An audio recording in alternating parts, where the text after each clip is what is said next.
Live in 5, 4, 3, 2.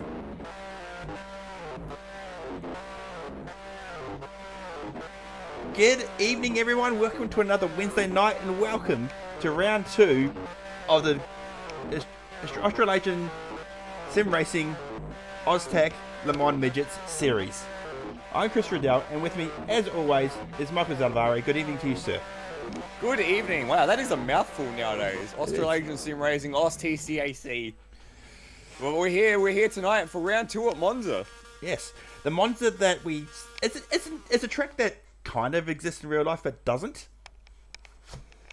What we're doing tonight is using a mouse that works, so I can bring up the track map. It's not going to work for me. There it goes. Okay. Now we're good. Technical difficulties. We're using the Monza layout we know and love with a bit of banking involved. The Monza Florio layout.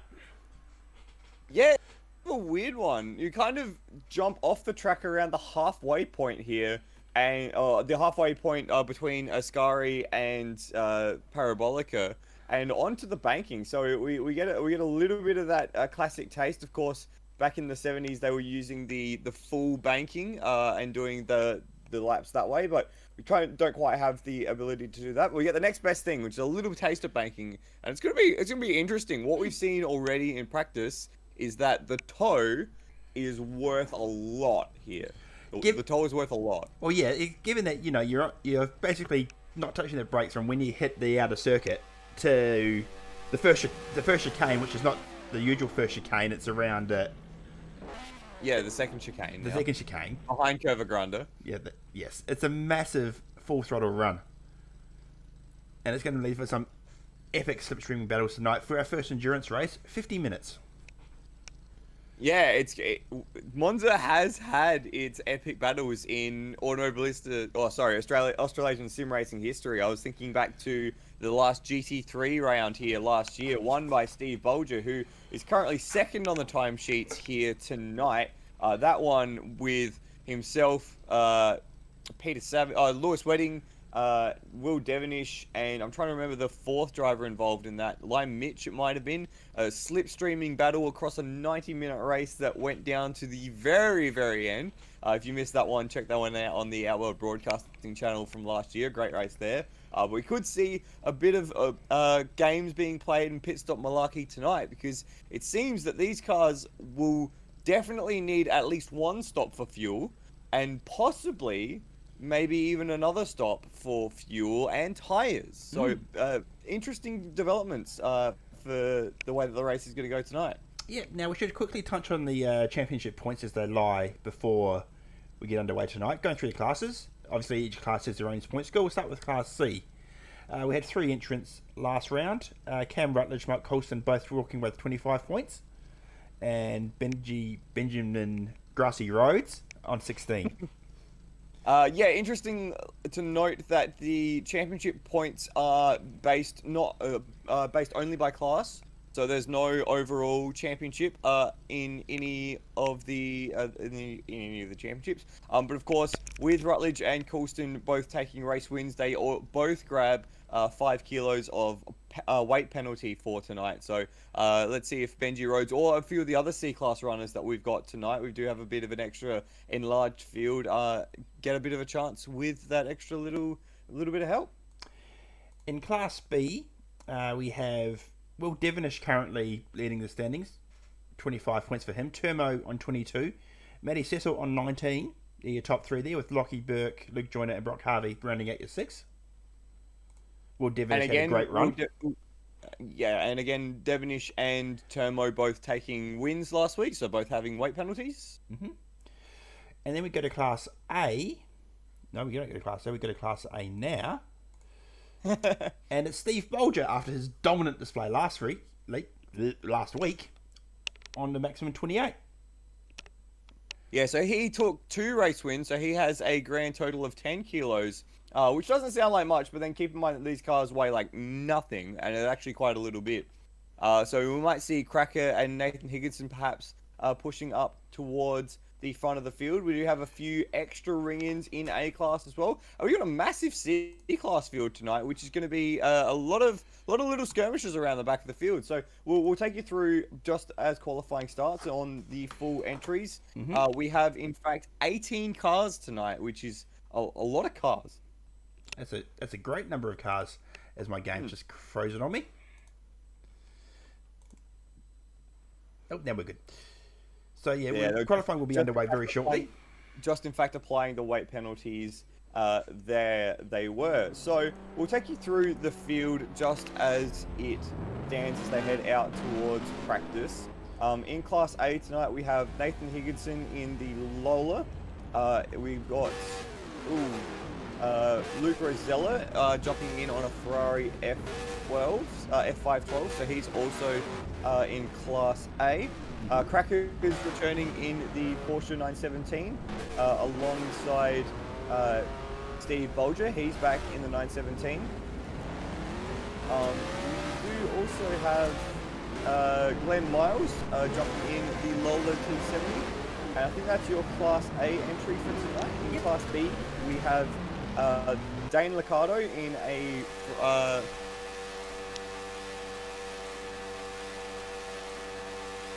field quickly. Termo in the Ferrari 312.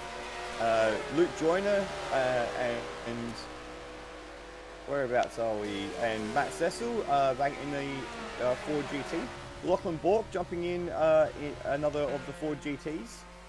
Brian Walsh and Will Devonish. No Brock Harvey tonight, unfortunately. He's missing out tonight.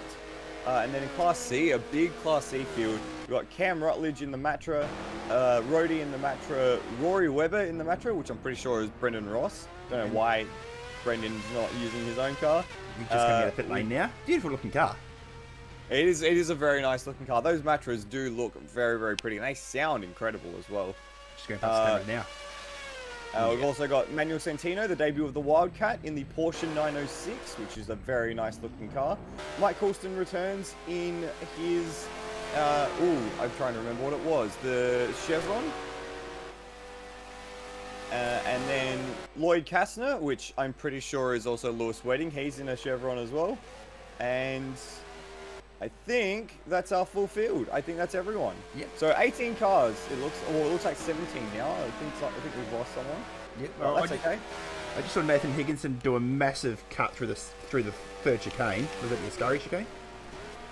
Might be a third chicane. There's 3 chicane. Well, and third under a normal layout. And now we've got Nathan Higginson just coming through that little short chute to take you out to the banking. And someone's missed that actually. It looks like one of the MHRT cars. It's Termo who's actually completely missed the braking zone and has taken the road to Parabolica. Excellent. And we see Higo now coming onto the banking.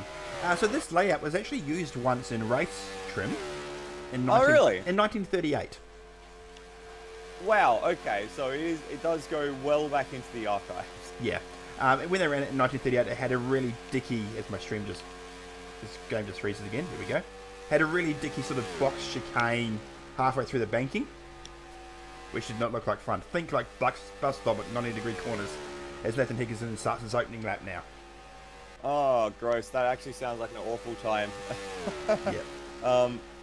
Yeah, so, of course, the ones that we know and love and that was used in the late 60s Sports Car Championship was the one that was used in the old Grand Prix days, the one with the combined banking and full circuit. Unfortunately, that doesn't exist in this game for some reason, which is dumb, but oh well. Oh well. So we see first timing sector, I believe, is just coming up now for Nathan Higginson. He's 26.899 through the first sector, and he's lost it. Goodbye, here you go. There's the wall. Yep. Okay, we'll go back to Steve Bolger, who's going to be a quick guy, see how the extra weight affects him.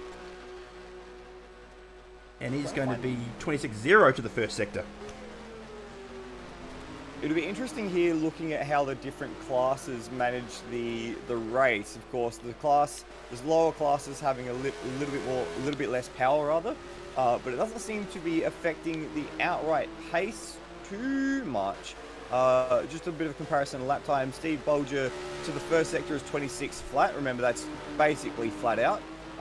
In comparison Our top C-class runner, Cam Rutledge, is 27.4, so it's about a second and a half, which isn't really that much when you think about it across a, 2-minute lap that we're doing here? Yep, 6.8 Ks, I think it is, most of which is that flat-out pace. Steve Bolger through the second sector, 1 minute 9.3. That shows you how big that third sector is. Once you get onto the Parabolica, it's full, well, not the Parabolica, onto the banking oval, it's just completely flat. And you're on that for a good 45 seconds. And then that slings you back onto the main straight, which is, again, entirely flat. Here we go now. Much better through there for Bolger. That wall on the inside as well will catch cars out today during this 50-minute race. Yeah, on the inside, it just sticks out a little more than you would like. Just a little more. And, yeah, will cause problems throughout the race, I'm sure of it. Yep. At the minute, we've got Cam Rutledge, Brian Walsh, and I think that's Dane Liccardo coming across the banking to finish their first laps, just ahead of Steve Bolger. I was also interested to see the sort of lines that run through the banking. See the Class A cars, or Steve Bolger particularly, way up there, high on the banking. And that's not a small banking. That's what, 35 degrees? This is scary banking. It's sharper than Daytona. So Matt Sessel's the first car with a lap in, and that's a 227.4. Cam Rutledge in the Class C car goes 228.9. And Steve Bolger straight away a 221 flat. So that's the kind of difference in speed we're talking about here between the different classes. In fact, I'm pretty impressed by Matt Sessel's lap there.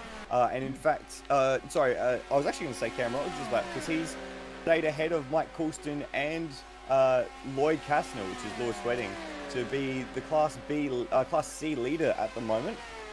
Okay. Just looking at Luke Rizzella starting his lap, he and the car behind, the Saudi Camel, were right down the inside by the pit wall over the Vodafone signage. Playing a bit of silly buggers there, and he's less than a tenth down at the first sector. Oh, this will be a quick one for Luke. He's a very, very good racer. Yeah, we'll stick with him here and see what he can do as he gets past the guest car of Brendan Ross. That's the guest Matra. I think the drivers were saying that through the Lesmos, these cars tend to slide and slip around, and the walls and the track cuts are very tight. So, oh my God, right? That's something we'll have to keep an eye on throughout the race, because it's 50 minutes. It's a long time to be right on the edge of being disqualified. Well, yeah, and that'll be the thing. It's not so much the edge of glory, as there's a little bit of malarkey in the background there of that shot. But also, and Luke Rizzella, 7/10 up to the second sector point.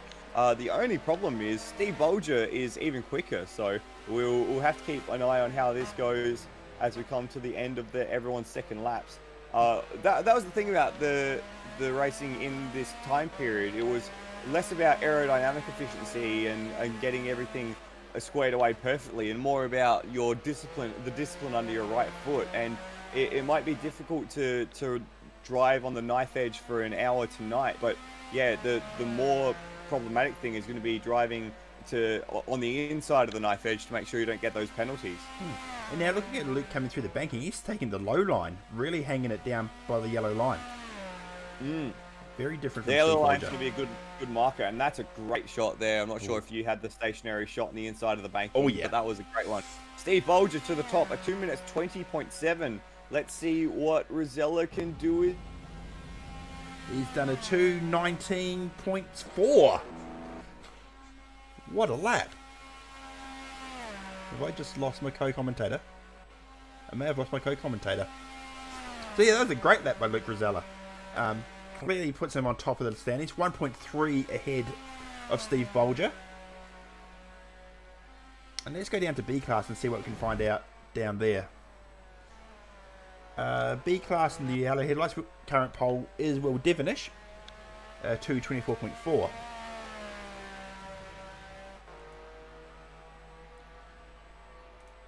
Okay, let's see if I can get Michael back here to the 6.5 minutes to go in this session. We see Cracker currently 4th place, and he is he's in A class, so he's 3rd place currently on the grid.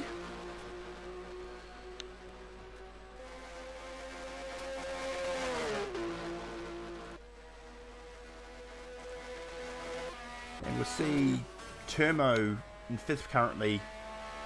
Let's try and find our leading C-Class runner. Dan Moses, that's another good effort from him.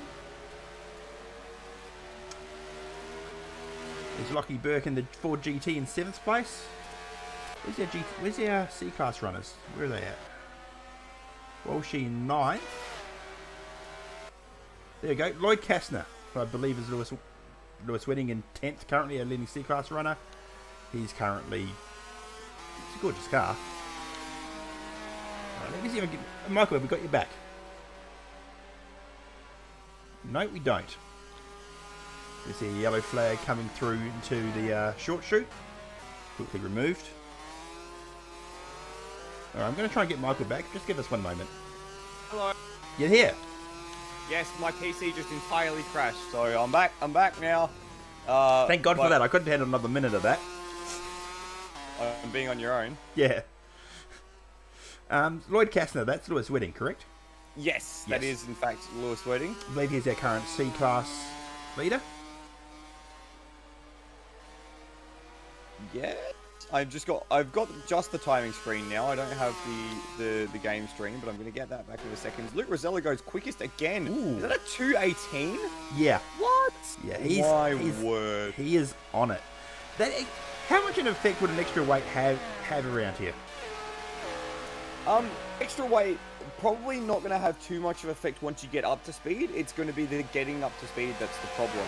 Because of course, extra weight is extra inertia. It's not really a matter of how much weight how much the weight is going to affect the top speed, but rather how much is going to affect the acceleration and the getting up to that top speed. So if I can do a little bit of analysis for you in the sector times, might be able to try and decipher where that extra weight is affecting Steve the most.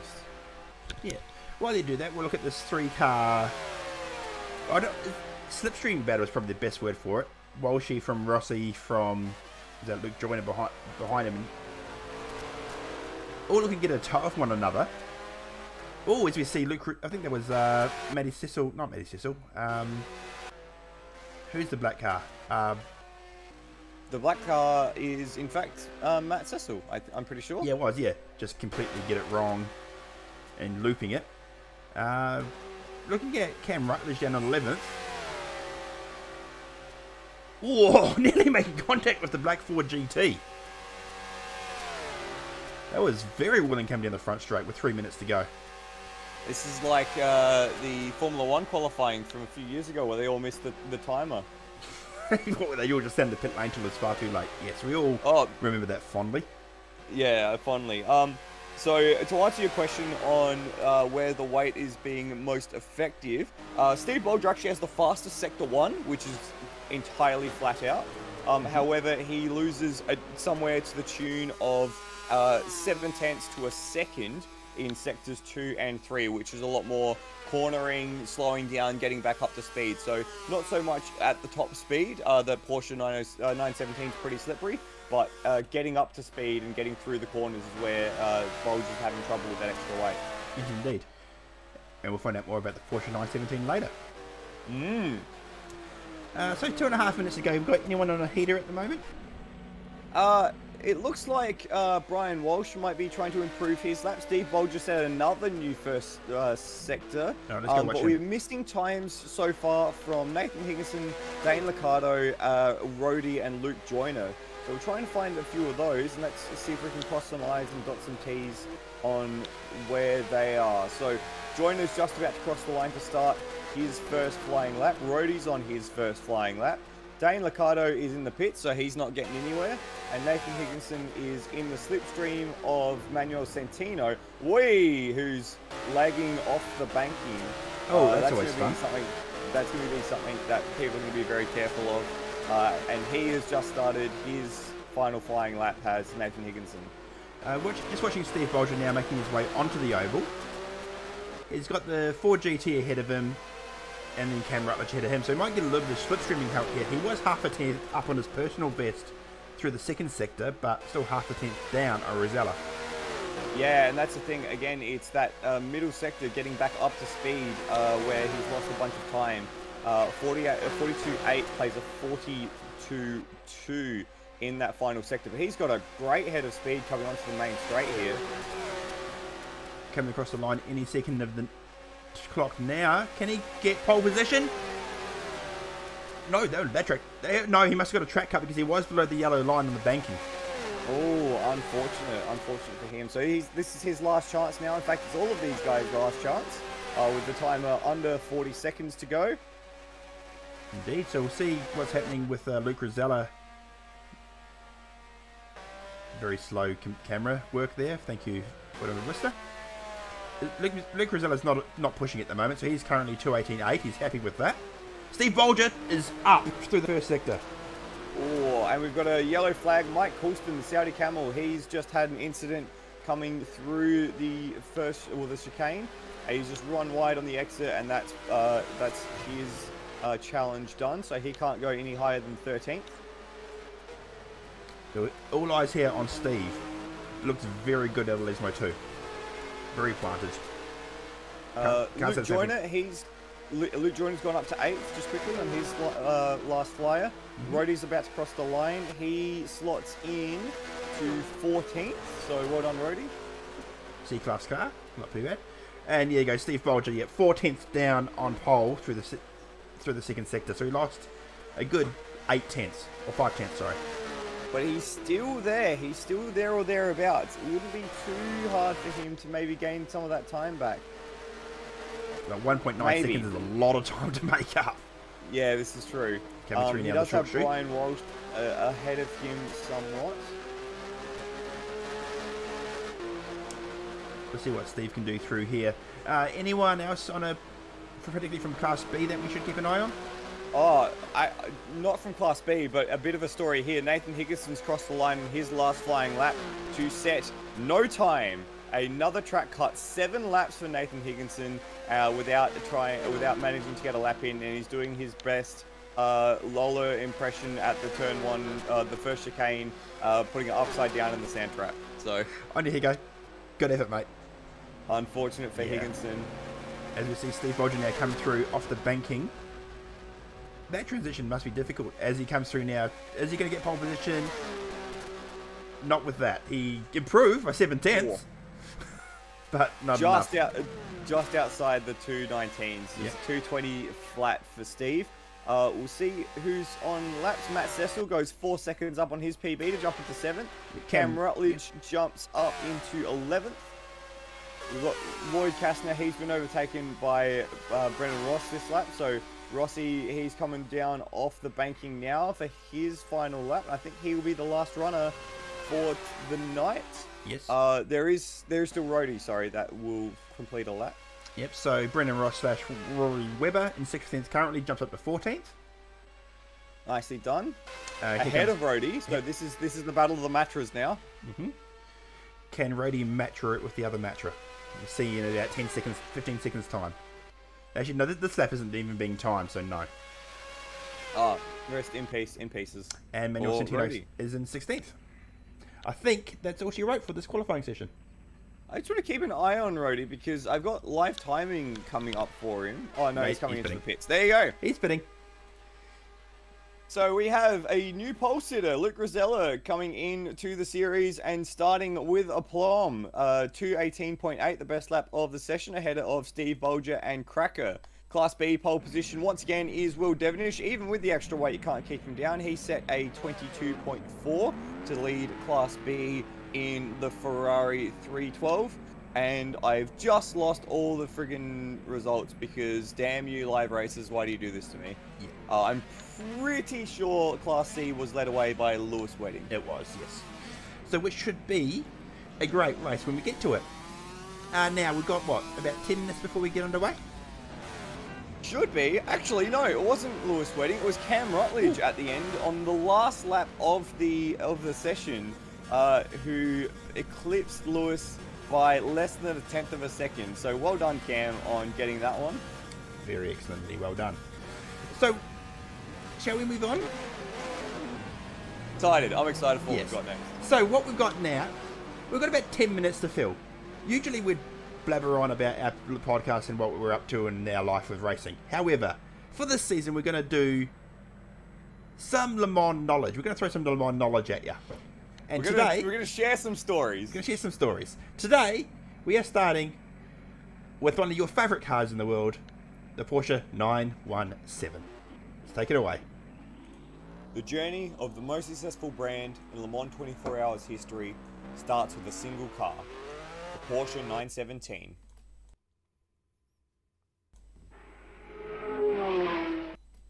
Born out of a change in sports car regulations for the 1968 season that saw Group 6 sports prototypes, the dominant force in the World Sports Car Championship, become limited to 3-litre engines, while Group 4 sports cars, which had no engine limit, had their homologation targets halved from 50 to 25 cars, the 917 was designed with a single overarching goal in mind: overall victory at Le Mans. Designed in 10 months by legendary designer Mans Midgets under the management of Ferdinand Pike, the 917 featured a 42kg space frame chassis in which they crammed a 4.5-litre air-cooled flat 12 engine producing 520 horsepower, which they then upgraded to fit a 5-litre engine producing 630 horsepower, in a car that weighed only 800 kilos. The first FIA homologation visit only saw 3 completed cars, with 18 being assembled and kits for a further 7. The justification from Porsche being, well, we'll just have to take them apart to rebuild them for racing anyway. Needless to say, the board was not amused and rejected the offer of homologation. A second display in April of 1969 saw Ferdinand Pike himself with 25 completed Porsche 917 chassis, keys in the ignition of any of them, and offered the board the opportunity to drive any of them around the block, an offer that they chose to decline. The car debuted in 1969 and was incredibly unstable. They didn't stop it from coming from within 3 hours of winning the Le Mans 24 Hours, leading by 6 laps before breaking down with the gearbox problem.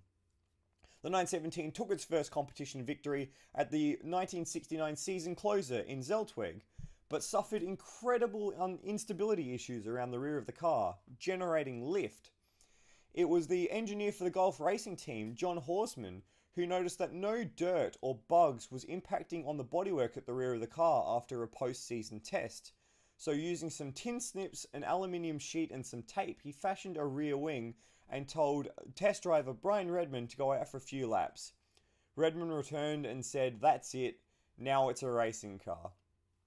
A secret test at Daytona ahead of the 1970 season ironed out all the kinks before the debut of the 917K at the Daytona 24 Hours, to resounding success. A 1-2 victory, smashing the distance record by an incredible 190 miles, starting off an awesome 1970 season.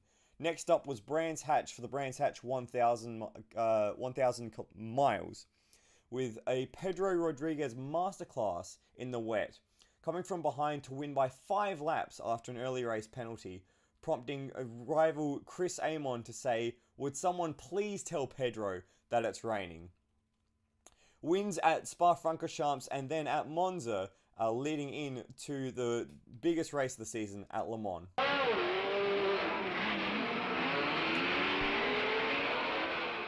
Le Mans would be the biggest challenge of the 1970 season and saw 917K models for the Gulf and Salzburg factory teams, with a psychedelic 917L in support. A soggy, sodden race turned into a dominant victory for Porsche, with the Ferrari challenge reduced to naught after half distance in the wet conditions. The first overall victory for Vic Elford and Hans Hermann, bringing Porsche its first victory as well. 1970 season continued with domination, with wins at Watkins Glen and the Österreich to take home the 1970 championship. 1971 was much the same after Ferrari, the only other factory team, pulled out, developing their car for the 1972 regulations. There was variety for the Porsche team at Le Mans, with the 917LH, the model that we are using in the TCAC series, being driven by last year's champion Vic Elford, as well as a 917-20 dressed up in the Pink Pig livery as a prototype machine. Ultimately, it would be the 917K to win once again, with Gijs van Lennep and Helmut Marko at the wheel. Yes, that Helmut Marko. The win from the 917 Martini team was so dominant that it set an all-time distance record that stood for almost 50 years, being broken by Audi in 2010, and a fastest lap and fastest average speed across a lap record that stood until 2017, until being broken by Kamui Kobayashi in the Toyota TSO 50. With the 917 outlawed for the 1972 sports car season, it found a second lease of life as a Can-Am car at the hands of Roger Penske's team, winning the 1972 season as a 917/10 trim. The final iteration of the 917 was in 1973 with the 917-30 Turbo Panzer. The Can-Am car featuring a 5.4 litre engine, maxing out in qualifying trim at 1,580 brake horsepower.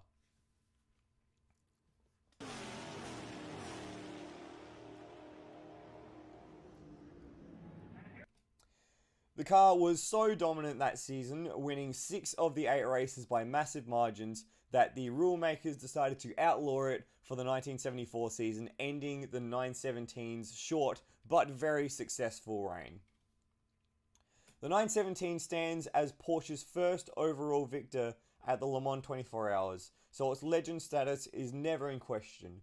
But more than that, it turned Porsche from a plucky, underpowered, nimble underdog of a team to a powerhouse of sports car endurance racing that still exists to this very day.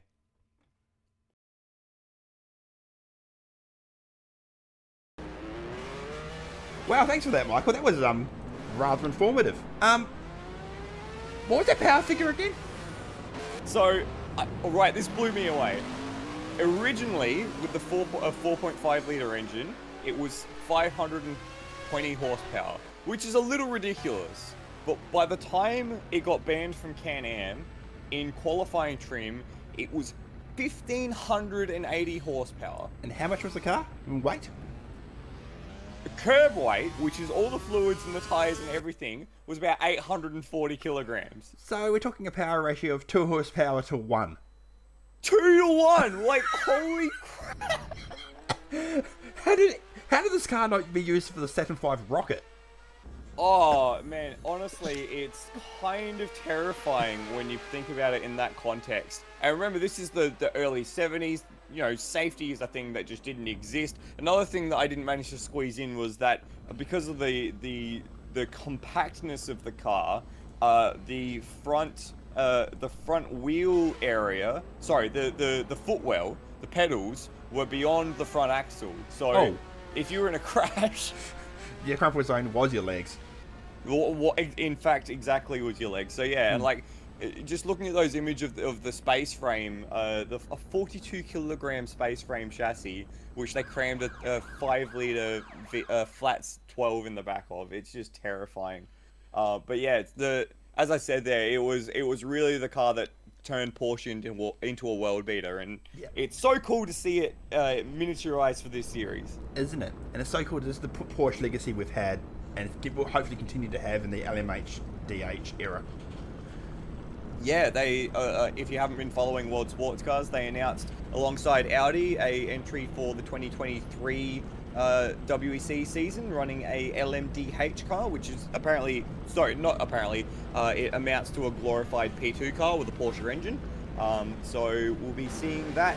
We'll be seeing them back at Le Mans alongside Audi, alongside Peugeot, alongside Toyota, alongside and a few Glickenhaus. other boutique brands as well. Yeah, like Glickenhaus and maybe Bike-Collars, although I wouldn't hedge my bets. Yeah, let's not have a car that's on fire, thanks. They're so much fun. I love my mobile barbecues. Speaking of mobile barbecues, we're about to start our warm-up lap for the race. We'll run through the grid. So on pole will be Luke Rosella in the Class A Ferrari. Great lap from Luke in qualifying. Second place will be Steve Bolger, the number 87 Tic-Tac Racing inverted air. Beautiful car as well. Third place, Cracker, the Wildcat 917. Fourth place, although he's in the pit lane as well, Devonish. Yeah, might have to start from pit lane. Will. Maybe that's an early strategy call. Maybe that's an early try to save fuel by not doing a warm-up lap.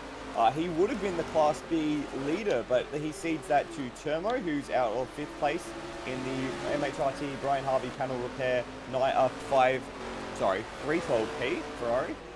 He has Glenn Miles for company, the first of the Lolas in the Class A Lola T70, the number 69 Termo engineering car. Matt Cecil is the first of the Ford GT40 Mark 1s out of 7th. He's got Brian Walsh for company in the Wildcat GT40, a pair of black Ford GTs on row 4. And row 5 will be Luke Joyner in the next of the MHRT Ferraris, and 10th place Lockie Blue in the GT40. 11th place. Gaggle of Class B cars there. Yeah, absolutely gaggle. That's going to be fun to watch off the start. Cam Rutledge will be leading off Class C in his Matra from 11th place on the grid, row 6. Lloyd Kastner, aka Lewis Wedding, Yep. 12th. 13th place will be the Saudi Camel, 5th in class. 14th place will be Rory Webber, aka Rossi, Colonel Ross, in the guest Matra. Rody's also in the pits in 15th, in his Matra. And 16th and last on the grid will be Manuel Centino in the 906. The last to set a lap, not quite last on the grid, because we do have Dane Liccardo, who's also stayed in the pits. Not sure why on that one, but we'll probably get some answers at some point. And then the unfortunate Nathan Higginson, 7 laps in qualifying and no legitimate time for him, so he starts his Lola equipped Higginson engineering. I'm going to try that one again. Engineering in 18th. And we have a late entrant, Scott Murrell, jumping in his Matra 650S as well. So there's a 19-car grid, 16 on the grid, with 3 in the pits as we come around the banking for what will be the first endurance round of the TCAC Le Mans Retro Minis for, 2021. So where's your money? I don't want to say it, but it is very hard to go past Luke Rosella. From what I've seen of his racing in various guises in the past, he's just very good. I'd love Bulge to have a challenge, but I reckon Rosella is the guy to beat in that Ferrari. I agree, and I just think the extra weight's just gonna.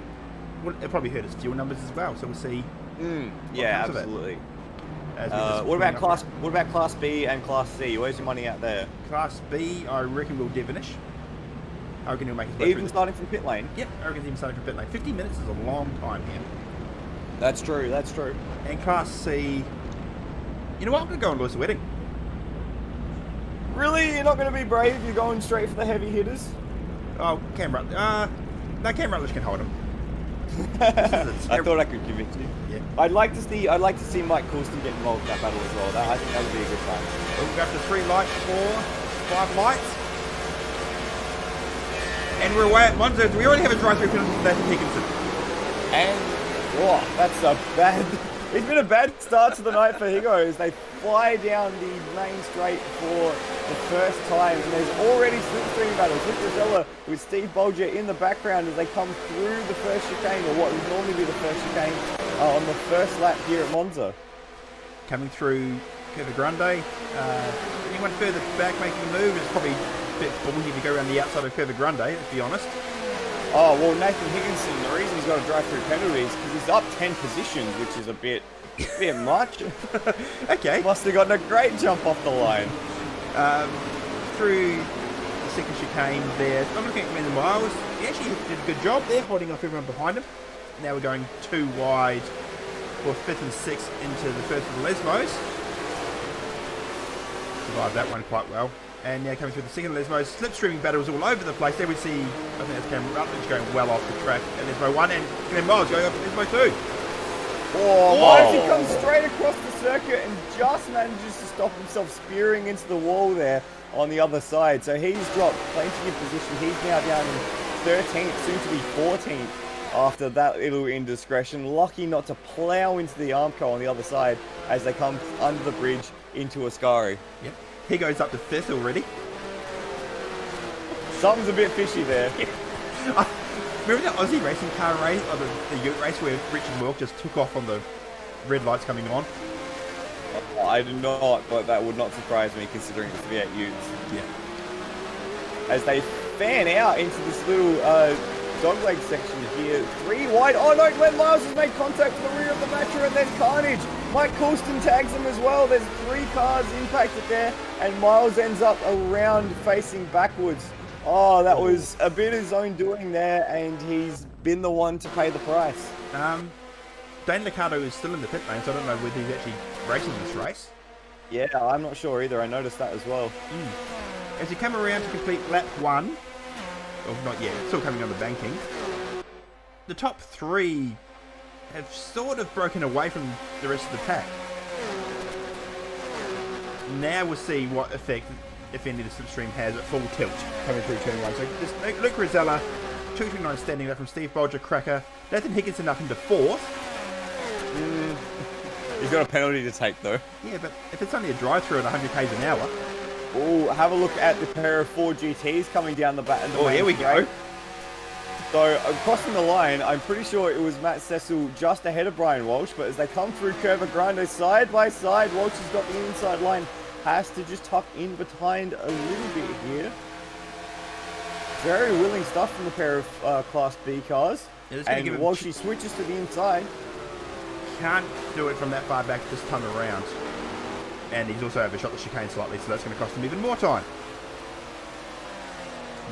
Wow. Oh, that's a shame. Well, as you see, they're going around. That's Lloyd Kastner and Luke Joyner making contact, and Lewis Whitting has actually spun around as a result. Lewis was right on the wheel tracks of Luke Joyner coming into the braking zone there. Yeah. And it looks like he, there was a move on. Luke ran wide in the first part of the chicane, and then Joyner kind of came across to take the racing line again, but Lewis Wedding was already there. So maybe one for the stewards to look at, but I wouldn't be surprised to see Luke Joyner get a slap on the wrist for that one. Yeah, it looked very, the move was definitely on, and I thought he was going to make it. So yeah, it was very close. Yeah, this is going to be a winning Class C battle between the Matras and the Saudi Camel as well. It's a 5 Group C cars in a gaggle. Well, Scott Roche has taken himself out. Spinning it at the Ascari chicane. There's too much to keep track of already. We're at lap 1, lap 2. We've got 50 minutes of this. Yeah. As Coulston dives down the inside on the cutaway, gets that move done to take Class C lead. Up into 9th place overall. This camera shot down the short chute is crazy from the helicopter. It looks beautiful. Not quite period correct, but it looks quite nice. Yes.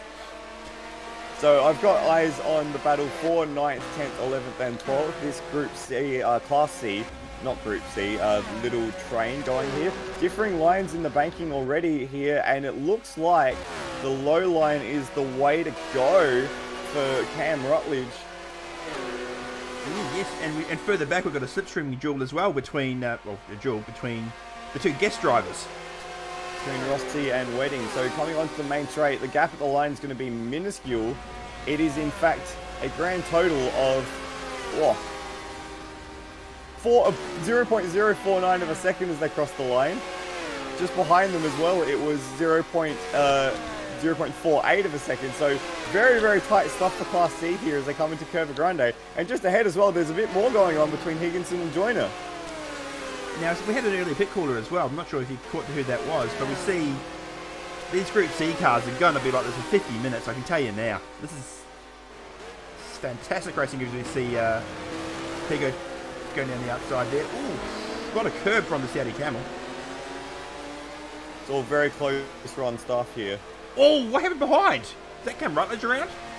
It looks like it is. It looks like it is Cam Rutledge around. I'm just trying to get a picture of what happened there. Yeah, got it up on replay now, so let's have a little look at this. So he's right behind the Saudi Camel. He's actually... Did he get into the back of him? Nope, just lost it on his own. And then coming back on track, and there's Lewis Wedding. That's the second time Lewis has been cleaned up by someone outside of his own control. I think he might be a bit hot under the collar under that one. As right. Glenn Miles goes wide at Lesmo 2 once again, so I reckon that's 2 track cuts already for Miles. You might want to just take a little bit more conservation around Lesmo 2, try and stay on track. Just further up, Luke Riddell's got himself a 3-second lead now over the Bulge, and they've pulled out to a 6-second lead over Cracker. Yeah, I was hoping that Cracker might be able to stay with the front two a bit more, but he seems to be struggling to keep his car, keep the pace up, keep the momentum going in the 917. Rosella is flying at the moment. He's set a 19.7 to go under the 2-minute 20 barrier, as it looks like we've had a bit of malarkey down at the tail of the field. Where's, side-by-side action for Class C in the short shoot. Whereabouts Scott Morrill gone? Scott Morrill is in 14th place currently, just ahead of the Cam Rutledge machine, which is a very sad-looking Metro right now. Just ahead being the operative word there, as they come almost side by side. They're making contact on the banking. Rubbin's racing in NASCAR. I didn't realise this was NASCAR nowadays. Oh, well, I mean, it is a banking, so it's almost NASCAR. Wild stuff. And that exit now out of that little short shoot is going to be paramount to getting the run all the way through to the second chicane as they go side by side again. The side draft's going on here as well. And Rutledge takes that position and immediately Murrell's in the slipstream to come across the line. He's actually got a great run. I think this might be enough to almost get out of the toe. He's done a lot of good work there. It's coming through Curva Grande. No lifting in these cars. Especially not in Class C. And it just goes to show how much the momentum matters once you get out the groove. Because Murrell, I'm not sure if you caught it, Murrell just put a wheel off in the grass on the exit of the chute, which is why Rutledge was able to get such a big run on him. So that little moment there has cost him 4, 5, 6 car lengths or something as they've come down to the other end of the track. Will Devonshire is currently in 14th place. So, hang on. Sorry to interrupt myself. We just had Cam Rutledge and Scotty Murrell get into it, and Scotty Murrell's gone way off the course. Don't know if he did that on his own, or if he was pushed. Let's see if we can find out on the replay here. So he's good behind Cam, coming through Lesmo 1. I'm feeling like he's just gone way too quickly. There he goes. That's ruined that battle a bit. Back on to Will Devonish. So he's currently now in 13th. Leading Class C runner, 12th is... I think we have a blown engine. Oh, that's a blown engine for Rory Webber / Brendan Ross. Oh, no. Well, the Matra wasn't known for its reliability. Let's put it that way. No, it was not. That's an absolute shame. Oh, so where did he do it? Was it... just coming out of Scurry. I think he did it, though, on the way into Ascari. On the way in? Yeah, he went down one gear too many on the entry to Ascari, and that was it. Unlucky for Brendan Ross. Hopefully we'll see him back once again.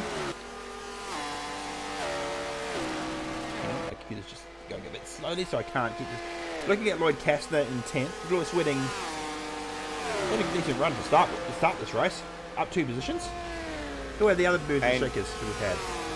Well, Glenn Miles is one of them. Unfortunately, in the opposite direction. Miles is just that car in the blue, the Lola, just behind Lewis. So maybe Miles might even be able to engulf the Chevron before they get through Curva Grande. As they come through now, yeah, look, easy as you like for Glenn Miles making that move. You say that? Oh. I reckon he got a bit of a touch. Maybe not. Can he hold it without crashing into the wall? Yes, he can! Nicely done, Miles. Unfortunately, he drops down a little bit more. There's a battle there just ahead of him. Lachlan Bork and Luke Joyner. That's for Class B honours. As we've got Luke Rosella and Steve Bolger losing position. No? Okay, just a timing glitch. Just a timing glitch, everyone. It's okay. I wonder if some cars have started making their way through the pits. What was that, sorry? I wonder if some cars have started coming through the pits. Not yet. I think we might have had Nathan Higginson do his drive-through, or he should be doing his drive-through, or needs to do his drive-through. Well, he's in 4th currently, so I don't know if he has. It'd be a very quick drive-through if he had True. We have Hans in the chat saying, "Have a dip, Glenn. Nicely done. Yep. Love to see it."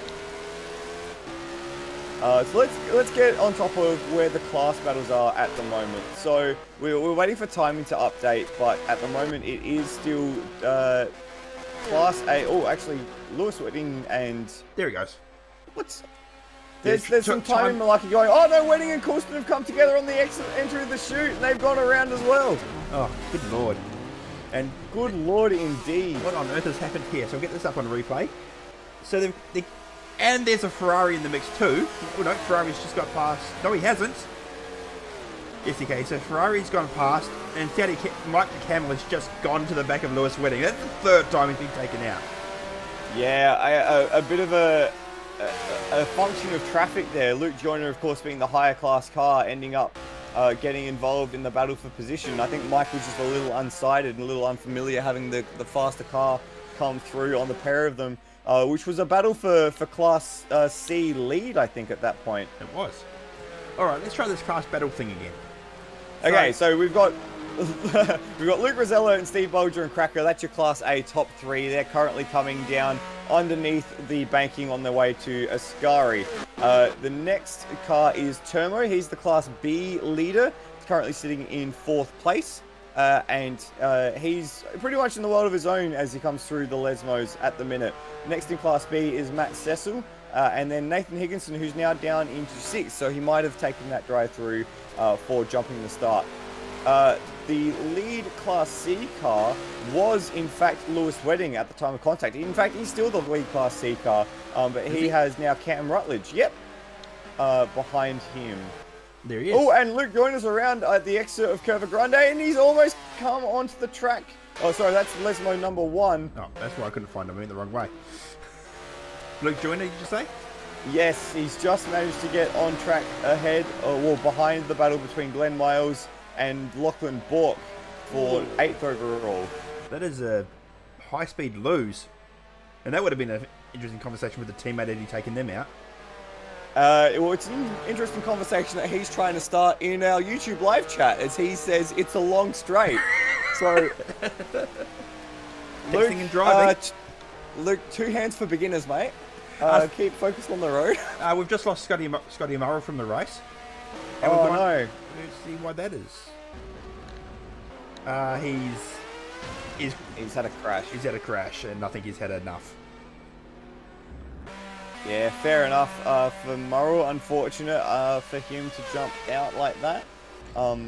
We didn't actually expect him to be in the race. He only turned up just as qualifying was ending. So, unfortunately, his attempt at the race has come to a premature end. So 15 minutes down. We should start seeing pit stops within the next 10 minutes. It'll be tight. If Yeah. people are coming in within the next 10 minutes, they're not going to get to the end on one stop. So I guess I got eyes.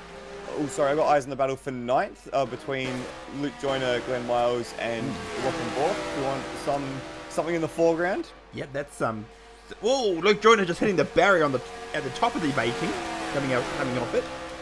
As we're going to talk, so yeah, I guess the 2-stop strategy window is now open. And we might have seen someone like Brock Harvey try a 2-stopper, especially if this was just off the Group A cars that we were running last season. I'm not sure if anyone's going to be brave enough to run a 2-stopper. I'm not sure how big the the advantage is for having a bit less weight with the smaller the smaller amount of fuel, rather the lighter fuel. Yeah. Whoa, let's see everybody run wide there. Then Miles outbraked himself, and so did Luke Joyner, and the Lachlan Burke's going to take both those positions off him. Nicely done. Luke Joyner did reply to us in the live chat saying, "Okay, no text and drive." So what's the number for 000? Yeah, I'm not sure. I'll get back to you on that. I think it might be 912. I'm not sure about that. No, that's a different car. Oh, yes.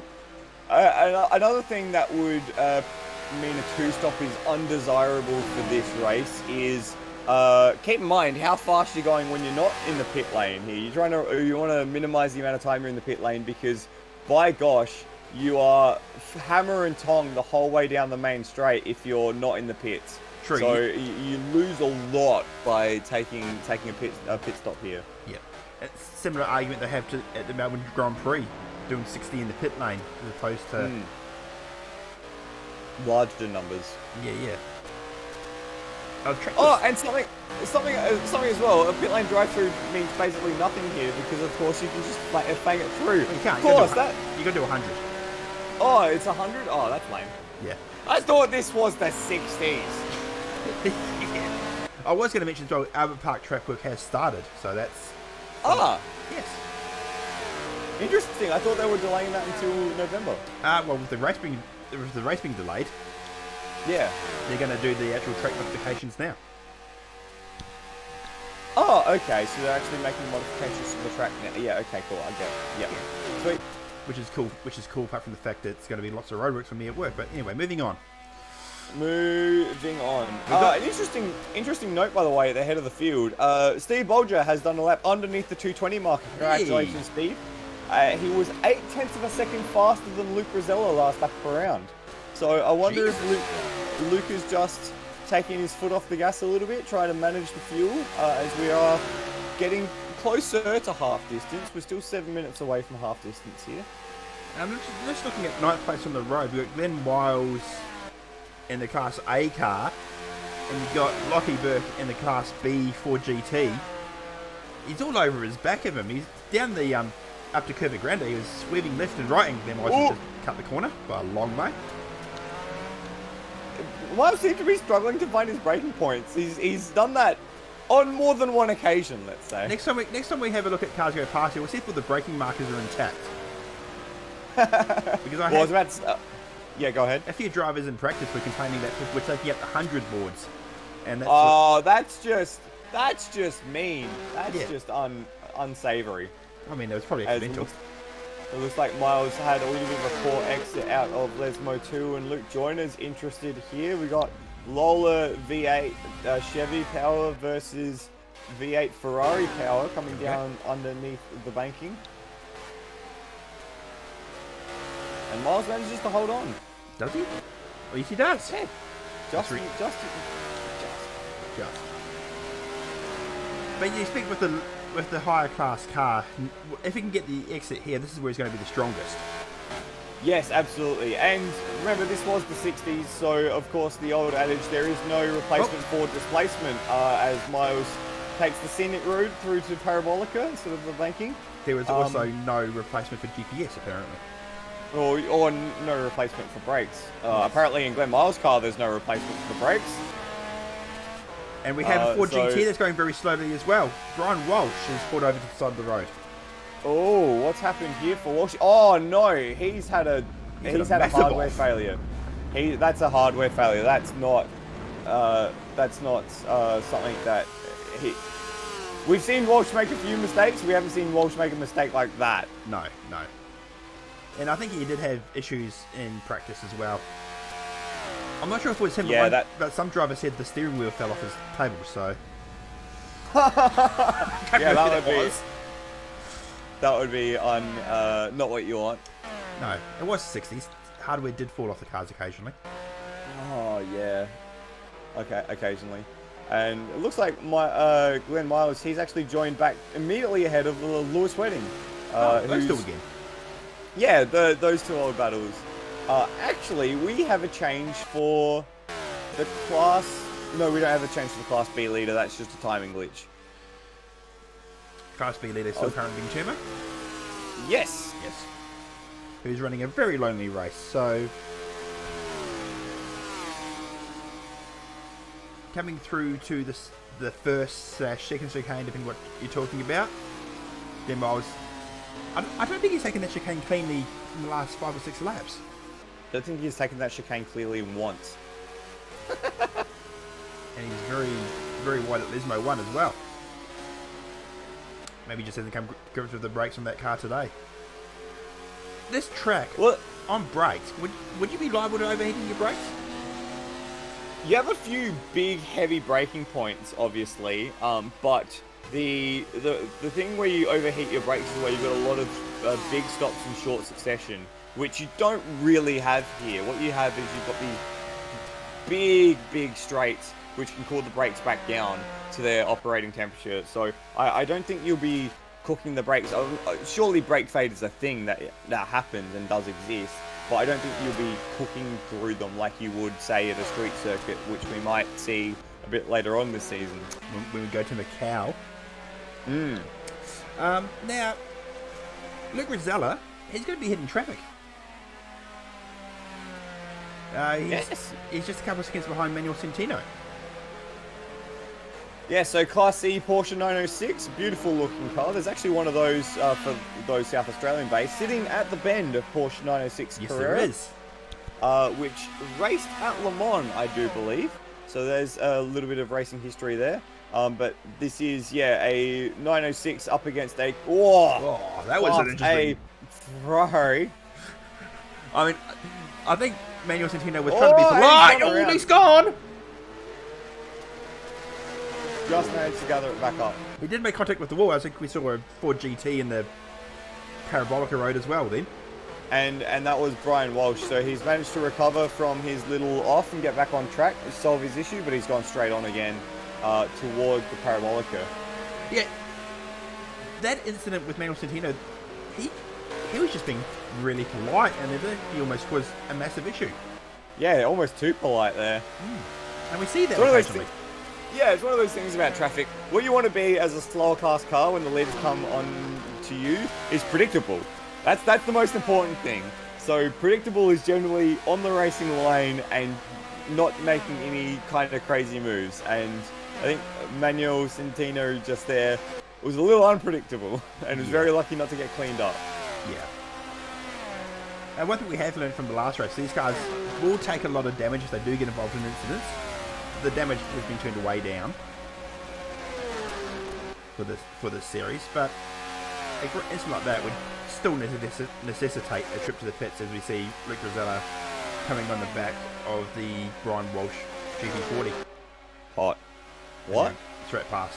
Tell you what, Steve Bolger's, because the result of that incident, Steve Bolger's now only 2.5 seconds behind. Yeah, they're not too far away, and they're also catching a little bit of traffic. Brian Walsh just ahead of Steve Bolger. Hopefully going to try and make that move into the chicane, and does. Very nicely done by the pair of them there. Yep. Very clean. And I'm actually surprised we haven't actually seen any pit callers just yet. No, in about half distance, so it won't be far away at all. I'm actually pretty impressed. Can't believe that people have got 10 laps on the on this stint so far. Next car up the road for these two leaders will be Rhodey in the Matra.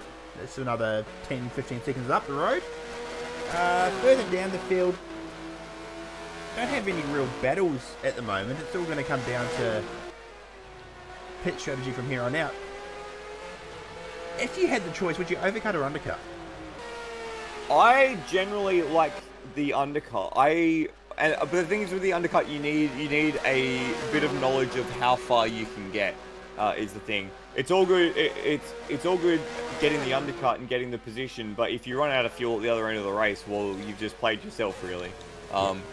So something that I always used to do when I used to race in Forza leagues with yours truly as well, Kiwi. I think you'll remember my crazy fuel strategies where I'd come in 5 minutes ahead of where everyone was expecting me to come in, and then just kind of nurse the fuel all the way to the end of the race. So that's the sort of thing that I'd love to do. In fact, we do have a pit caller, and it is Glenn Miles. Okay. I was going to say, as opposed to what I do, Cam Rutledge is just DNF'd as well, I've noticed. Cam Rutledge, has he? Oh, yes, he has. Just coming down the front straight. Is this just a DC? Yeah, it looks like it's just a DC, which is unfortunate because he was in the battle for Class... I think he was actually in the Class C lead at that point, so... Yeah, so that's going to give the lead to Lewis Whitting. Oh, we hate it when that happens, don't we? No, we love you, Lewis. Yeah. I was going to make a terrible joke about how my pit strategy was often determined by how often I crash. Yeah, well, I was about to say the same thing, actually. Yeah. The fact that your Forza racing record exists with a win in a 962 at Long Beach still astounds me. Actually, no, we were wrong about Lewis Whitting. It's Mike Coulson in the lead. Ah, yes, of course. Yeah. There you go. And we have a drive-through penalty for Nathan Higginson. I'm not sure why that is, but we've also got Luke Rosella. He's just come through the pits and out again. He's dropped down to third because Cracker has also come through the pits. Yeah, so now it's gonna be the case of where does Term or where does Steve Bolger fit into this? Termo's 5 seconds up the road from Luke Rosella, so that shouldn't prove any great impediment to his pace for now. So Steve Bolger surely would pit this lap? Unless he's managed to save some more fuel. I'm not too sure. Let's have a look at where Steve Bolger is. So he's in the Ascari chicane right now. He's got one car ahead of him on track, and that is the Mike Coulston Saudi Camel Chevron. So, like, this is the thing. So, if he's still got fuel in the bank, and Bolger has shown us in the past that he has quite a feathered foot, he could quite easily run this for as long as possible. In fact, that would probably be the strategy that I'd want to do if I was in this position. Just run as long as possible, get as much track position as you can, or much of a gap as you can, and try and find a gap in traffic that you can just kind of slot into. And I suppose the longer you run, the less fuel time you're going to spend putting fuel in your car. Exactly right. And the less time, the less effect that's going to have when you first get in. Nathan Higginson, mate. What are you doing, Hugo? Stay on track. I think he's picked up a second. Yeah, he's already at half distance in the running into track cuts. Okay. So he's got a long second half of the race coming. We just saw Steve Bolger come into the pits in that lap. I think that might have been a good choice because he's had lap runners drop out ahead of him. So Luke Joyner's just come out of the pits, Rhodey, and then Lachlan Burke and Mike Coulston. He would have been in a bit of a battle there. So smart move from Bolger. Let's see how it plays out for him. Yeah, Luke Rosella's just halfway around the banking now. Just going under the Toyota signage. Signage? Is it a pillar? I'm not sure quite what it is. We've got Class B leader coming into the pits as well, Termo. He slots in. And Nathan Higginson comes in. Oh, very hot under the collar does Nathan Higginson. Tell you what, Steve Bolger's going to be out in front, but can he hold it? The massive pace between the two cars. Very close. Here comes the Ferrari, and he wraps around. It's going to be. He's just going to breeze past, but he's certainly gotten closer through the pit sequence. Let's see how quickly he can get up to speed. That one lap of fuel made a big difference, and now he's back in this race. I don't think he was ever out of the race, to be fair. No, but now he's right on his tail. Speaking of someone who is back in the race, Will Devonish currently holding down the Class B lead, starting from the pit lane. He is still going on this stint, and now inherits the lead from Termo and Matt Cecil as they both pit. This is that not running a parade lap. Yes, and it looks like we've lost Lewis Wedding. Lewis Wedding is in the short chute between the Parabolica and the banking, and he's pulled off to the side, and that might be it for Lewis. Trying to get him on screen. I saw a yellow flag. I can't find him on screen. There he is, Lloyd Kastner, yeah?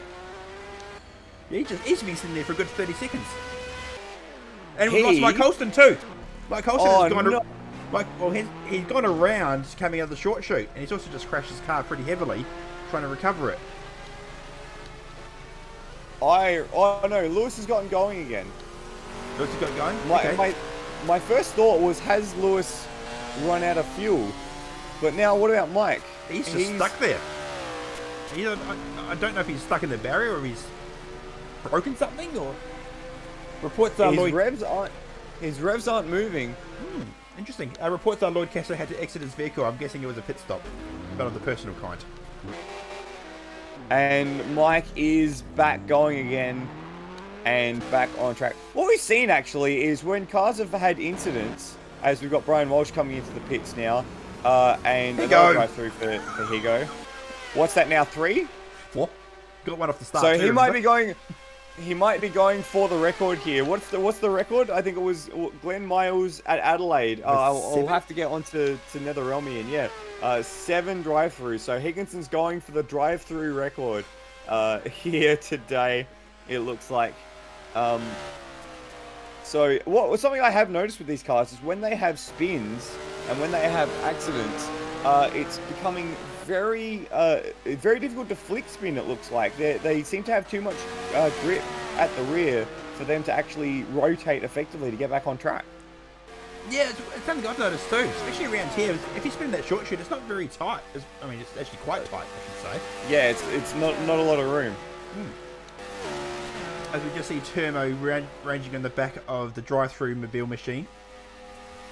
Interestingly, Will's coming for his pit stop now, so depending on where Termo is, we might see this would be important for the Class B lead, and Termo has just crossed the line, and Will is still in the pits, still getting fueled, so goes back the way of Termo. Yep, we keep it. Matty Cecil's the next, and Higo's just been DQ'd. Oh! I think Higo just came through the pit lane at full throttle, Glenn. Rest in peace, Higo. Record is for drive-throughs is 11. Abu Dhabi GT3 race. Oh wow! And we have in fact Outward Broadcasting Nether Romian in the live chat confirming that for us as well. So thank you very much, Nether. Well, he won't get a chance to be at this race unless he does the Guy Smith and keeps driving around. Unfortunately, the game just auto tabs you back to the pits. Yeah. That's not bad luck for Higo, or bad luck or bad execution. I don't know. That's one for you guys at home. I feel like he could have done without the speeding in the pit lane. Yeah, that's true. If he didn't do that, he could be right. Tell you what, this battle for the lead is down to 8/10 of a second. I was just about to bring our attention to it. Here we go. So it's Luke Rosella versus Steve Bolger now. Ferrari versus Porsche. And again, taking very different lines through the banking. And I'm not sure why Bolger's gone to the high line there. It seems that he's lost a bit of pace. It seems to be the preferred line for him. But one thing I do notice, it makes this transition onto the circuit proper really difficult.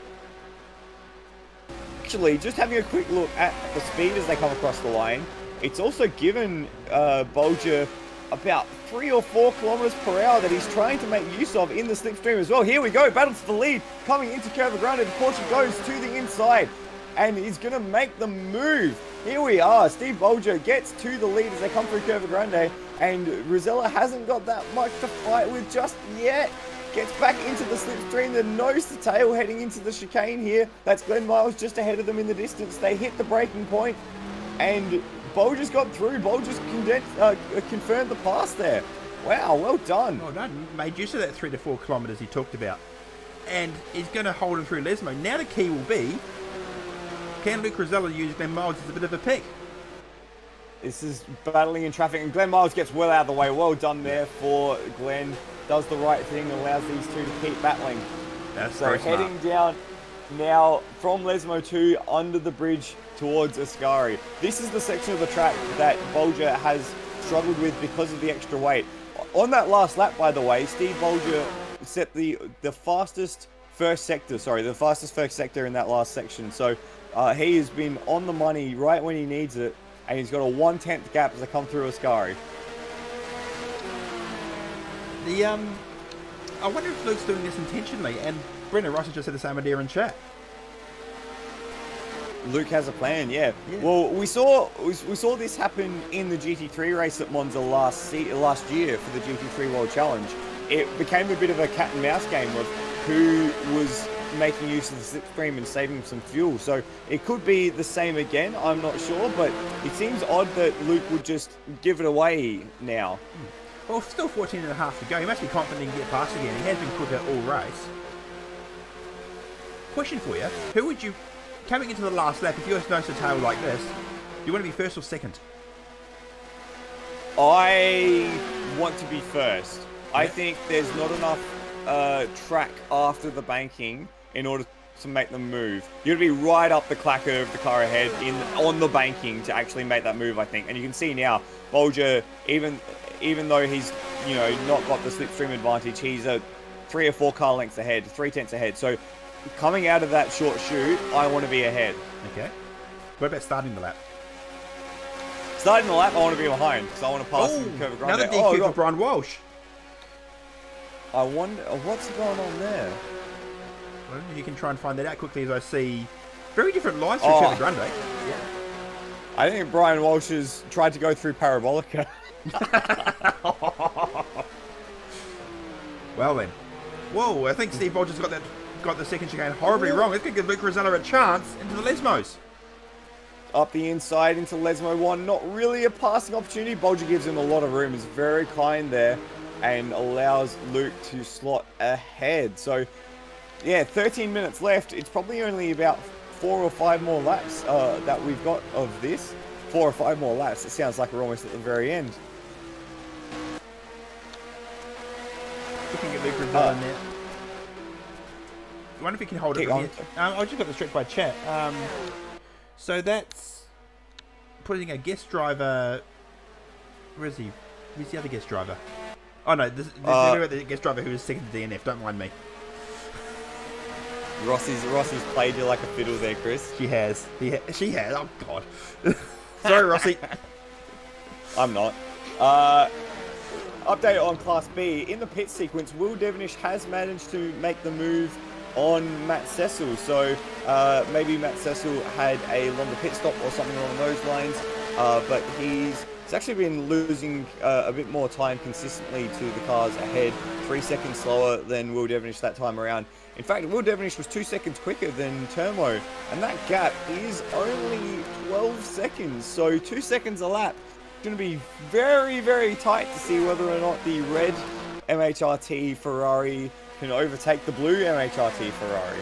I might have to go down and have a look at that in a second. Because this battle, Luke Riddell and Steve Bolger, Luke Riddell has pulled out a slight margin. Timing's just going a bit AWOL on this, but it's visibly extended out by a good couple of tenths. And I'm not sure. Yeah, it might just be that a little bit of traffic got involved, or didn't have a good run. It was a second quicker in the last sector, so that's where Bolger's lost. But look at how much speed that Porsche has coming down the main straight. He's all in the tail straight away. They're going through Curva Grande, almost nose to tail. It was 10 kilometers per hour difference at the beginning of Curva Grande. That Porsche is super slippery and super slick in the super slipstream. That was super commentary. As we come through the chicane now, got a curve from the Tic Tac Porsche.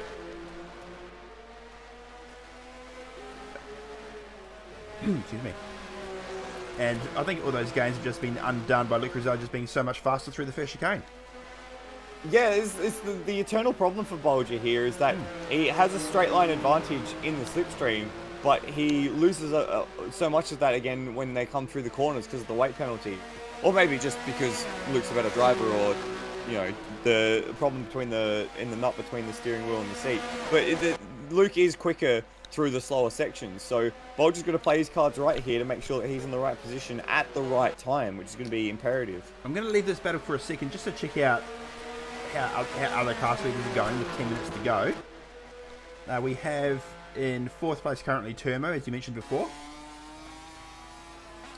A good 20 odd seconds ahead of the 4th place driver.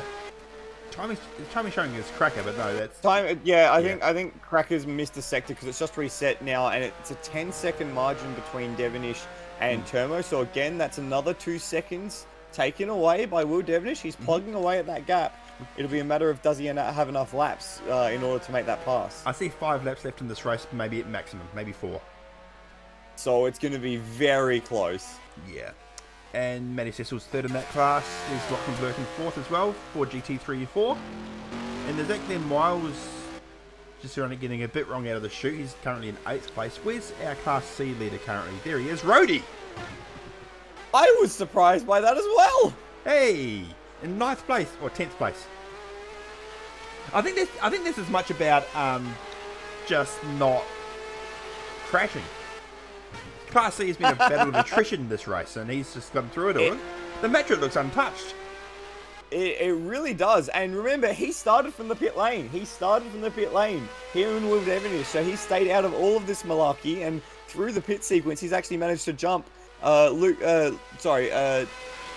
Kastner, which is Lewis Wedding, and Mike Coulston, and Manuel Centino. And there's 3 other cars that have DNF'd from this class as well. So Cam Rutledge, Scott Morrill, and Brendan Ross. So he's done very well to jump those positions. Yeah, and car 10 Unless, of course, he hasn't pit yet. But I don't see how he would have not been able to pit yet. That's ridiculous. Yeah, that'd be the ridiculous second hidden fuel tank that we've seen. Or maybe it's not the Toyota GT1, the fuel tank is the trunk. This fuel tank can fit so much luggage in it. Yes. Back up to the front, shall we? Because I think that battle hasn't really moved anywhere. It's now 8-10. It is the one. It is the one with the most intrigue, though, as they come up to a little bit of traffic. That's Luke Joyner just going through Ascari ahead of them. So I guess now it's going to be a case of 8 minutes to go, managing traffic. And Luke Rizzello will just want to keep it clean. I think he's going to be quick enough now. Now he's out of that second range. I think that's too far for the Porsche to make up on the straights.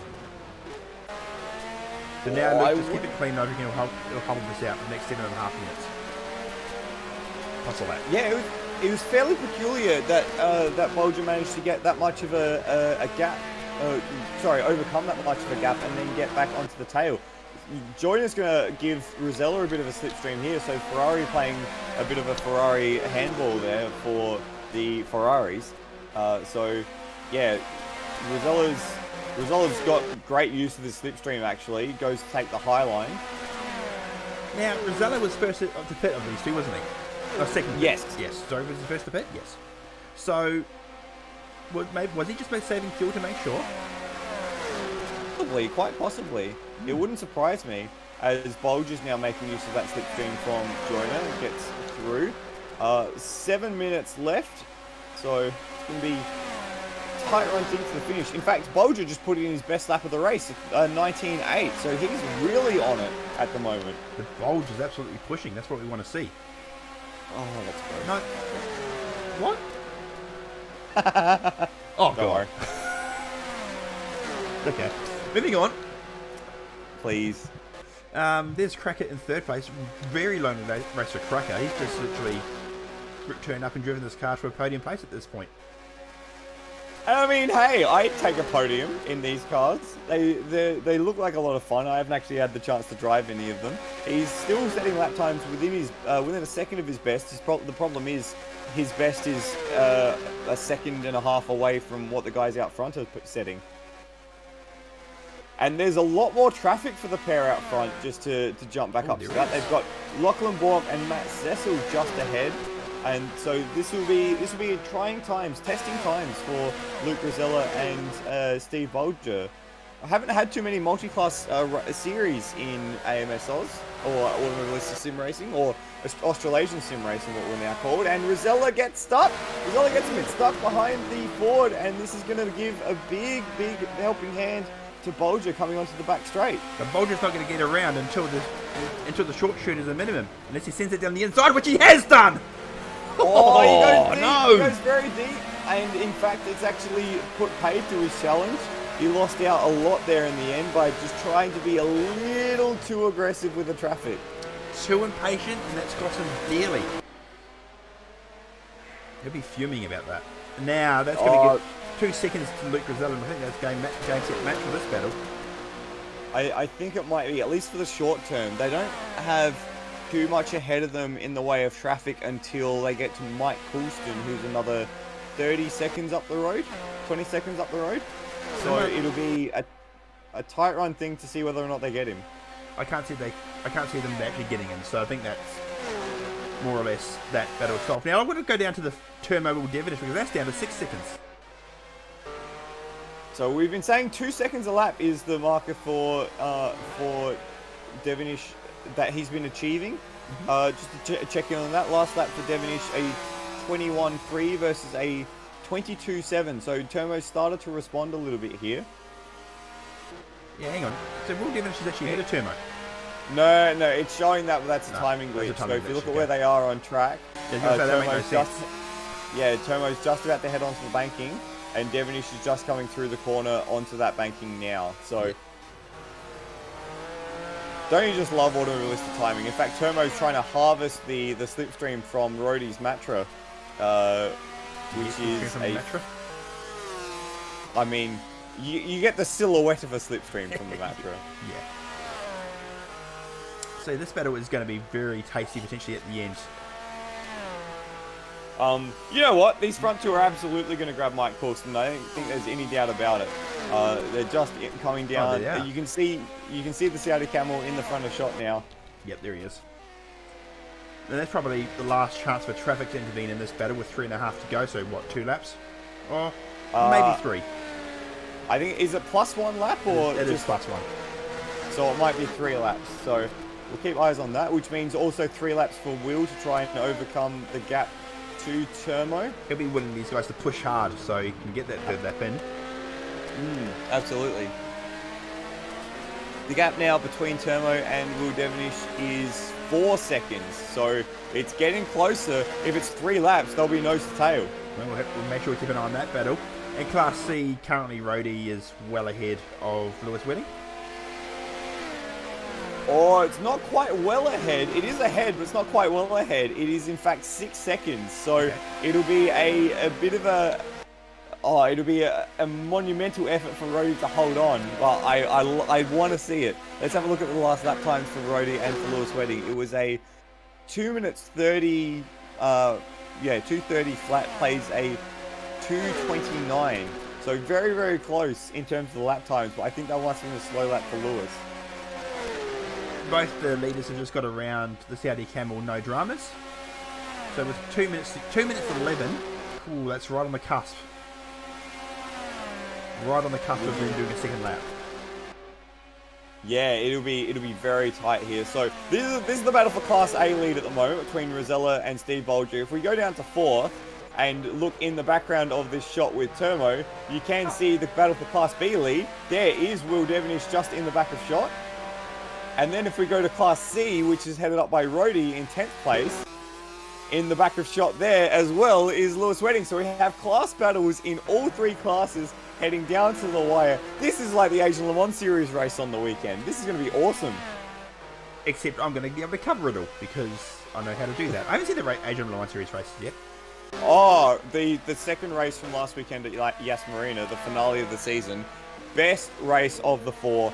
Quite possibly one of the best 4-hour endurance races I've seen in a little while. Oh. Actually, there's a lot going on. Oh, that's what we want to hear. And we're going to have one of the great grandstand finishes here, potentially with 3 classes out of 3 in dispute with 60 seconds on the clock. So gap between the Class B leaders is less than 2 seconds. We'll get a gap between the Class C leaders as they cross the line.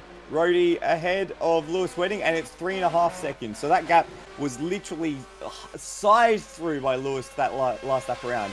And of course, the gap between the 2 leaders overall is just on a second as well.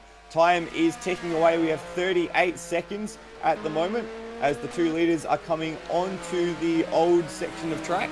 Here we go. So it'll be very tight to see whether or not they get another lap in.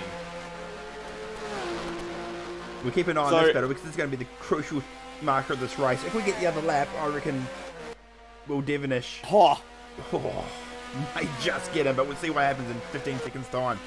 So if you're Rosella, do you try and slow down to not get the other lap if you can? Nah, you just push. Here we go. They're going to make it with time's out. They're going to have one more lap. So here we are, final lap for the first endurance round of Le Mans Retro here in TCAC. The gap at the front is 1.5 seconds, so it looks like Rosella has just done enough to give himself enough of a buffer zone to edge out Steve Bolger. The gap for Class B is less than a second. Yeah, I was about to say, intrigue in the lower classes here with Class B less than a second and Class C 2 seconds. Lewis Wedding pushing very hard through Ascari to try and eat into that margin, but these guys are all going to have 1 lap left to try and make this done. We'll follow Class A to start with because that's going to be the one that's resolved first. As we see Luke Rosella coming through Lesmo 1.8 seconds ahead. This has actually been a really, really good race by Luke Rosella, we've got to say. Oh, it's been a faultless race, actually. It's a very Luke Rosella race. Actually, I'm going to bring us down to Class B because it's on. It's on like Donkey Kong as they come through the banking. Here we go. Creva Grande 2 wide. Let's bring it on, boys. Of course, identically matched cars it's all going to be down to the slipstream. Watch for the weaving as Termo will try to break the toe. There he goes. And of course, Formula 3 stuff, they head down the main straight. Of course, Will Devonish Gap goes is with him. 2/10. And Devonish only has 1 or 2 kilometers per hour difference. That might be all he needs as they try to go around the outside into Curva Grande. Tomo's holding that inside line, not really giving him a chance through there though. Who's going to be the bravest on the brakes into the chicane? As we see Devonish go down the inside. Is he going to get the move done? Is he going to be far enough up? No, he's not this time around. This last time around, of course. So that's going to give him, what, 2 more chances I reckon to get past. Really, he's not going to get him on the banking, so he's really got to do it. What? He's going to do it on Lesmo 1! He's going to do it on Lesmo 1! No, he has to back out of that. Our leaders are just on the banking right now as we speak, so we'll have to leave this battle to just go check out the run across the line. But it has been a faultless run from Luke Rosella, and he takes a well-deserved victory for round 2 of the Australasian Sim Racing OZTCAC Le Mans Retro. Yep, and we're going straight down to Class C because Rhodey's just been passed. And there's someone knows the tail as well! Coming through at Esmo 2. Drama at the closing stages of the first endurance round of the season. Okay, Rosella gets the win in Class A. And I'm going to replay this because through. Devonish has got the move done, coming under the bridge and just got him through on a slipstream, I think. They come side by side under the bridge. And yeah, into Ascari has the move done already. Oh, they're nose to tail now, heading through the short chute onto the banking. Oh, I don't know where to look. It's nose to tail. They're side by side coming around onto the banking. It's all going to be about the run here for Turmo. He narrows Will up, so Will's had to take a narrow line there. And, oh, it's so tight here. I think there's nothing in it. It's going to be line out of the banking. I think Will's just maybe done enough at this stage, but we'll have to see as they come across the line. The slipstream battle here really doesn't resolve itself to the end of the main straight, so you suspect Turmo won't have enough time, but he's very close. He might get this done, you know. Side by side off the banking. There's still a way to go. There's still a way to go. The side draft's on. Who's going to take it? Turmo's going to do it. Turmo does it. Oh, what a finish in Class B. And well done, Turmo. And Class C is going to be resolved in the end by Lewis winning a couple of seconds ahead of Rhodey. Oh, well done from Lewis, recovering after a few incidents. He got taken out, what was it, 4 times in the end? Yeah. 4 times in the end. None of it was like, oh, hey, tell you what, Rhodey's coming back at him. Oh, has he run out of fuel? Oh, no. No, I think he's just actually on the brakes. Oh. And like, Rhodey's going to take the win in Class C. Oh, you crafty devil, you. Well done, Rhodey. I think that's everyone across the line. I think we're just waiting on Matt Cecil, wherever he is. And he's just crossed the line as well. And that is the first endurance round done and dusted. Wow. Woo. What? That was finish. a slow burn, but boy did it burn. That was a slow burn into a bonfire. That was amazing stuff. Oh, incredible stuff. When you have 3 classes doing that at the end, and you're not sure who's going to win, that's amazing stuff. It's absolutely what you love to see from multi-class racing and from endurance racing and from this group of guys as well. It's crazy. We should really try and run through the order because we haven't really done that. So Luke Rosella will win the racing Class A with Steve Folger, Cracker in 3rd. Turmo takes out Class B in 4th overall from Will Devonish. Matty Cecil in 6th. Then Lockie Burke and, of course, Rhodey ends up with the win in Class C. Wild stuff. Wild stuff. I think I'll try and grab the full results just to go through them quickly. Lachlan Bork ended up in 7th place behind, and then ahead of Luke Joyner, Glenn Miles. Rhodey was top of Class C in 10th. He had Lewis waiting for company. That it was Mike Coulston and Manuel Santino. And then, unfortunately, disconnects for Cam Rutledge, an incident for Scott Morrill. Dane Liccardo never made it out of the pits to start the race. Rossi blew his engine, and Walsh and Higginson got disqualified. We have our class winners in the booth with us. We'll start with Class A. Luke Rosella in the championship in one of the stock cars, as you do straight away for a race win. Congratulations. Yeah, thanks, Floody. Just pretty fun. Just to jump in, do something for tonight, and it was good fun. The cars are pretty good to drive, and the track as well. Just flat out bit of cat and mouse games, but it was really good and good to get a win. Speaking of cat and mouse games, I wanted to ask you about the middle of that second stint there. Steve Bolger managed to get past you using the slipstream. Was that strategic from you, or did you just have a bit of a slow period of the race? Well, I actually don't know, but I think it was a bit of aero damage. I hit the wall just before my pit stop, and I'm thinking maybe I got a bit of aero damage from that, which was sort of hampering me down the straights. But yeah, I think he was just his car was rocket ship down the straights, and he overtook me, and I sort of thought to myself, okay, I'm going to try stick behind him and see if the draft actually carries me to overtake him with my aero damage, but it didn't work. So I was like, okay, I got to try get past him the old-fashioned way, and he made a mistake. And I overtook him coming into the Lesmos, and I just had to, push as hard as I could to get a gap big enough to sort of hamper it, to break the slipstream, and it worked, and got away with the win. Nicely done. Will we be seeing more of you in these cars? Have these cars done enough to entice you to stick around? I may return at Macau because street circuits are the best circuits. I may be back for Macau. But, you got to jump in more than that. Come on. I'll try. Awesome. Congratulations, Luke Rosella. Thanks, mate. And next to Class B, we've got to talk about Class B. Will Devonish and Termo, what a battle to the line.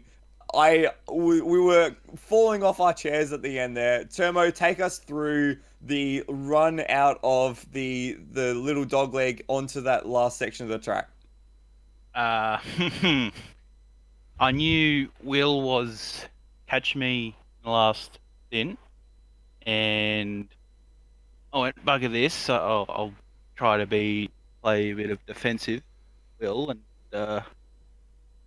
he got past me on the last lap, and then I just started to use the normal racing line, and I got a better run in the last part of the sector, and pretty much overtook him. You did a great job there. Will, what about from your perspective? When you made that move, did you think you were clear, or were you still keeping an eye on your mirrors? Well, I knew where I overtook was probably the worst part to overtake. Termo had all the long straights after me. And that last sharp turn before the carousel, I've been mucking up all night, and had to take it a bit shallow for defensive, and Termo took advantage of that. So, we were screaming at each other all the way through the carousel. It was a lot of fun. Maybe screaming as loud as we were in the commentary box. It was great work from the pair of you tonight. Termo, just quickly before we let you squirrel away to never speak again, you had a bit of a lonely race. What's it like knowing that someone is chasing you and catching you? Can you describe that for us? Scary, that's all I can say. Yeah, good answer. Awesome. Congratulations on your win, and thanks for putting on a great show for us. Thank you.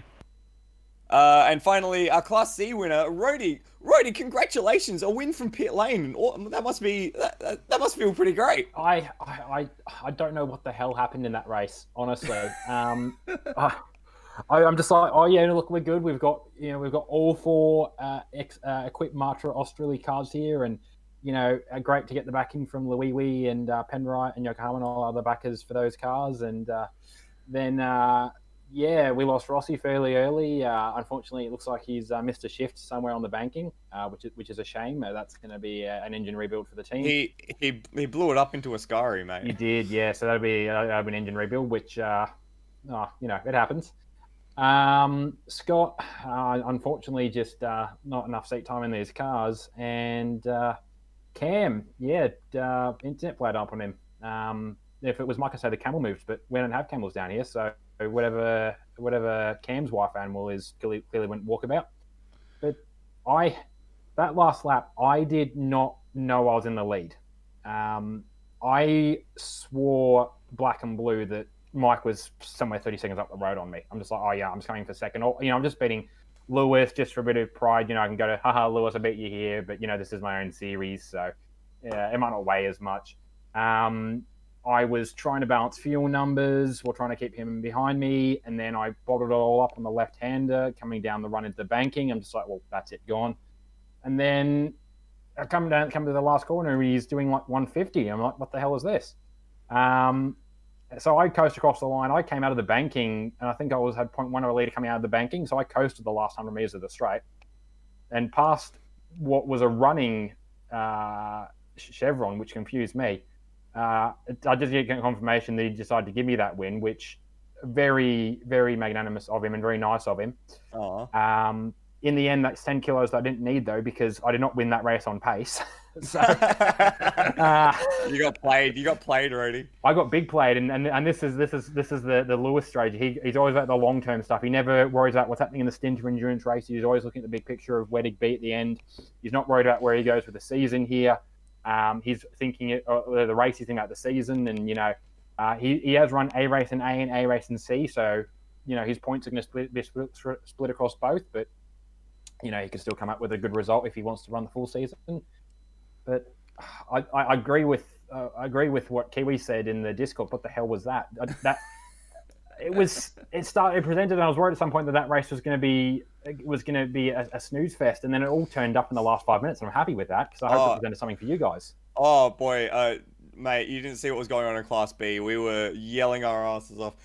It was to come from the pit lane to win. There was carnage and chaos and whatever, but still, that's a very impressive result, especially in the Class C car. Even though you're getting 10 kilos. Yep. Looking forwards to the rest of the season, that must fill you with a bit of pride and a bit of hope for some better results coming up. Yeah, I mean, the idea with these cars were that they weren't going to be cars you need to put a big amount of practice into, and when we saw that with Luke's drop tonight, Luke has pace absolutely, but we saw that with where Luke came from. This track, I put my hand up. People were saying it in practice, in qualifying in the race. I tested this track to see whether the engine and the brakes would last. I did not test this track on the track limits, which is what befell Higo. And I apologise to Higo for that. That's a lesson learnt for me. I mean, I don't think you have to apologise to Higo. I think Higo needs to apologise to himself. Oh, yeah. I mean, he knew the track up to an issue from practice, and he still picked as many as he did in the race. But I should have tested that a little better. But look, the rest of the season. Look, there's some tracks I think I might do all right there. I'm honestly going to need a bit more weight, especially now the 10 kilos. I'm the heaviest car in C. I'm going to need a bit more weight in the direction of Mike and Cam. But next round in a fortnight's time, Macau, that's going to be a dice roll because anything can happen there. No one's going to finish that one. But no, I just want to say thanks to the guys. I sat down and watched the stream last week. I watched back all the streams, mainly from a point of view of stewarding to see if there's anything that we've missed or anything that hasn't been reported. But look, thanks to all the guys for their support of the series. I've only got half an idea what I'm doing at the moment. This is my first time doing this, and I'm happy that we've managed to, between me and Brock and all the guys who came down and helped out with the testing, whether it was the beta form or the public testing, that we've managed to produce a car that it might not hot lap the quickest, but it races really well, and that's what you want from a race car. So, absolutely, about that. Yeah, absolutely, and the multi-class aspect as well. You've done a really good job, and congratulations on your win tonight. And enjoy the wait. Will do. So, Kiwi, what a night of action in the end. It was a slow burner to be sure, but when it lit up, boy, did it light up. It lit up something fierce, and that's the sort of racing that multi-class can bring. Sometimes you get those sort of races, and especially in the endurance form, where it's a slow burn until the end, and I think that makes it more rewarding to watch because you've seen the battle unfold. And if you want to watch more of that, watch the second race from the Aston Marina for the Asia Le Mans series from last weekend, because it was basically that in modern form. So do it. Do it. Yes. Trust me on this. It is 4 hours, but trust me on this. I wrote literally 2,500 words about it.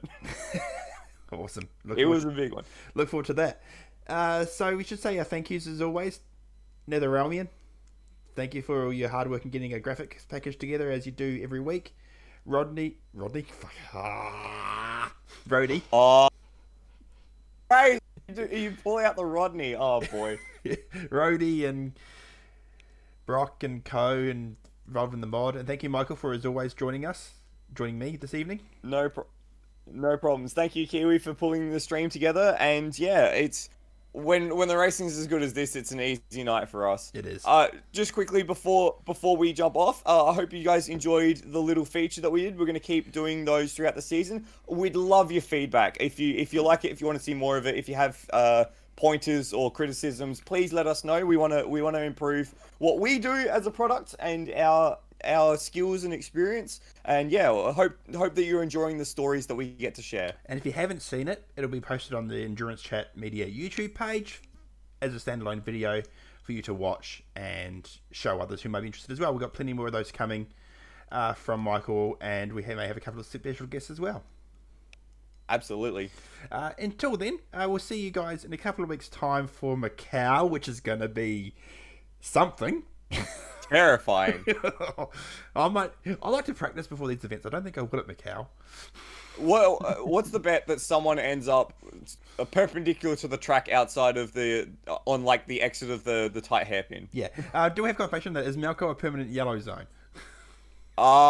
We shall find out in the next 2 weeks. We will. I will hopefully be there. I'm sure you will too, Michael. And until then, we'll good night from us. We'll see you in 2 weeks' time. Peace out. Stream ended.